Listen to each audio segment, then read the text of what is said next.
बिस्मिल्लाहिर्रहमानिर्रहीम। रोज़ाना वाक़यात सुनने के लिए हमारे चैनल को सब्सक्राइब करें। शुक्रिया। शहादत इमाम हुसैन अलैहिस्सलाम के बाद याजीद की फ़ौज ने इनके कपड़े चुराए। याजीदी फ़ौज ने जो चीज़ें लूट मार में उठाईं, इनमें आप रज़ी अल्लाह ताला अन्हो का कुर्ता, पगड़ी, जूते और अंगूठी शामिल थी।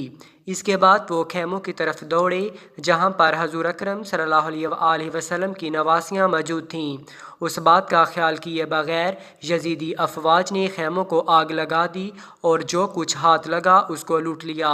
इस असबात में हज़रत ज़ैनब अलैहिस्सलाम का बुरका भी, उनकी ज्वेलरी और ऊँट शामिल थे। ये तमाम वाक़यात उस वक़्त मौजूद लोगों, ख़ास तौर पर वहाँ मौजूद सहाफ़ी हम्माद बिन मुस्लिम ने बयान किए हैं। इमाम हुसैन अलैहिस्सलाम की लाश को घोड़ों से रौंदा गया। उमर इब्ने साद, जो कि यजीदी अफवाज का कमांडर था, ने रज़ाकराना तौर पर इमाम हुसैन अलैहिस्सलाम की लाश अतहर को घोड़ों की टापों से रोंदने के लिए रज़ाकार तलब किए।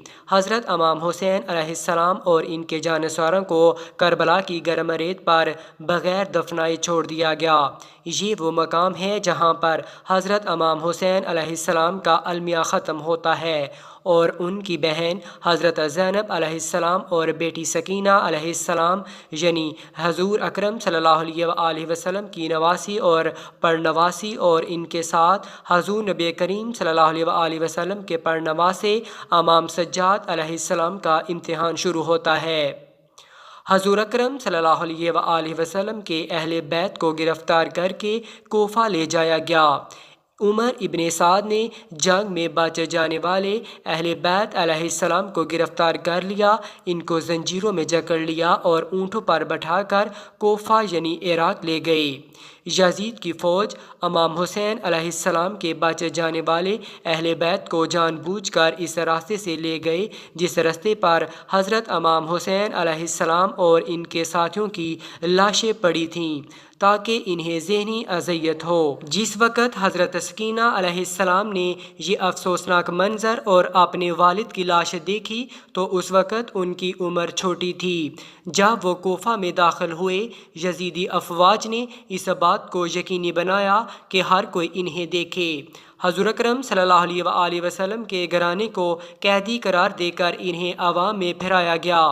बाज़ कोफियों ने जब इस हकीकत को जाना कि ये तो खानवादा रसूल सल्लल्लाहु अलैहि वसल्लम है, रोना शुरू हो गए और यजीद पर लान तान शुरू कर दी और जिस कदर मदद उनकी कर सकते थे करने लगे।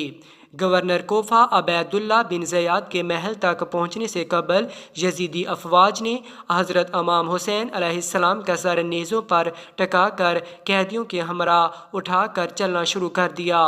महल में अबैदुल्ला ज़ियाद ने हज़रत इमाम हुसैन अलैहिस्सलाम के सर को ठोकर मारी। बिला आखिर खानवादा रसूल सल्लल्लाहु अलैहि वसल्लम यजीद के सदर मकाम दमिश्क में जा पहुँचा, जो कि शाम में है। यजीद ने इसको जश्न के तौर पर मनाने की ख्वाहिश की। किताब बहारुल अनवार में लिखा है कि गलियों की ताज़ीम की गई और लोग खुशी मना रहे थे। लोग खुशी से डोल पीट रहे थे और उन्होंने नया लिबास ज़ेब-ए-तन किया था। जब खानवादा रसूल सल्लल्लाहु अलैहि वसल्लम शाम के दरवाजे पर पहुँचे, इन्हें वहाँ 3 दिन तक इंतज़ार में ठहराया गया। बिला आखिर इन्हें यजीद के महल में पेश किया गया, जिसको खूब सजाया गया था। आम लोगों को ये बताया गया था कि ये आम बागी लोग हैं जिन्हें गिरफ्तार किया गया है। इसकी एक मिसाल हज़रत इमाम हुसैन अलैहिस्सलाम के बेटे इमाम सज्जाद अलैहिस्सलाम की एक मकामी शामी से गुफ्तगू है कि जो उनकी गिरफ्तारी पर खुशी मना रहा था। जब हज़रत इमाम सज्जाद अलैहिस्सलाम ने उसे बताया कि वो कौन है तो वो अपने इस अमल पर बुरी तरह शर्मिंदा हो गया। यजीद के महल में हज़रत ज़ैनब अलैहिस्सलाम और इमाम सज्जाद अलैहिस्सलाम के माबैन जुमलों का तबादला हुआ, जो कि तारीख़ का अहम तरीन हिस्सा है। मुख्तसर ये कि हज़रत ज़ैनब अलैहिस्सलाम ने वहाँ अपना मकाम बताया कि वो कौन है और किस ख़ानदान से हैं, जिससे बाज़ लोग तासुब से रोने लगे और यजीद पर लान तान करने लगे। اس کے بعد خانوادہ رسول صلی اللہ علیہ وسلم کو شام میں قید کر دیا گیا۔ امام علی مقام علیہ السلام کی بیٹی حضرت سکینہ علیہ السلام جیل میں دنیا سے رخصت ہو گئیں۔ اس کی وجہ یہ تھی وہ خواب میں جاگیں اور اپنے والد کے بارے میں پوچھ رہی تھیں۔ اس وقت وہ چھوٹی تھیں جس پر یزید کے ایک حواری نے امام حسین علیہ السلام کا سر اس کو لا دیا۔ جس وقت انہوں نے امام علی مقام کے سر کو دیکھا وہ اسی صدمے سے دنیا سے رخصت ہو گئیں۔ شام کی جیل میں 8 دن گزارنے کے بعد یزید نے انہیں رہا کر دیا اور واپس مدینہ بھیج دیا۔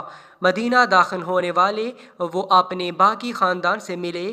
زندگی یکسر بدل گئی تھی۔ امام سجاد علیہ السلام 40 سال تک پانی پینے سے کتراتے تھے کیونکہ انہیں یاد تھا کہ کس طرح ان کے والد کو شہید کر دیا گیا تھا اور یہی پانی پلانے سے انکار کر دیا گیا تھا۔